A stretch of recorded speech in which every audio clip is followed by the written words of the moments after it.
Hi! Kamusta tanan? Ang ngalan ko si Adrian. Mastoryahan ni naman kita pati sa pahamot. Ini nga pahamot nga luya ko istorya sa inyo subong tawag siya Herod for Men. Iyan ni siya ni Parfums ni Marley. Te, panlalaki ni siya pero kung luyag mi siya suksokon, bahala ka pag gusto ka. Kag o de parfum ni siya, buot ang balon, isa ka braso kalayo bago ka masimutan. Te, ano ni siya klase nga pahamot? Bali, mainit kag makahang nga vanilla kag tobacco. Amo na siya kung simutan.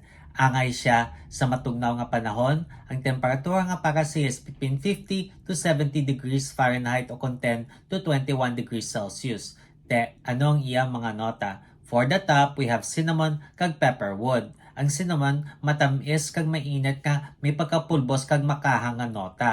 Tapos pepperwood nga pampakahang man. Kag for the mid, we have tobacco, incense, osmanthus, kag labdanum. Ang tobacco leaf, do bastante nga mainit kag matamis nga herbal nga nota. Tapos incense do uso kung simutan, osmanthus do apricot nga bulak nga mahumok, kag labdanum nga pampadalom.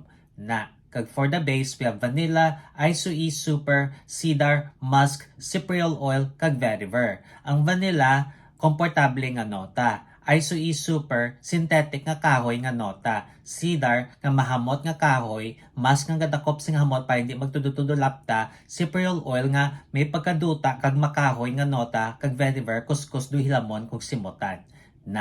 Te, kabay pa nga namian kamusta nga pahamot. Kag kung may ibang pa kamo mga pahamot nga luyag istorya sa akon, ibilin lang sa comment section sa duso naman.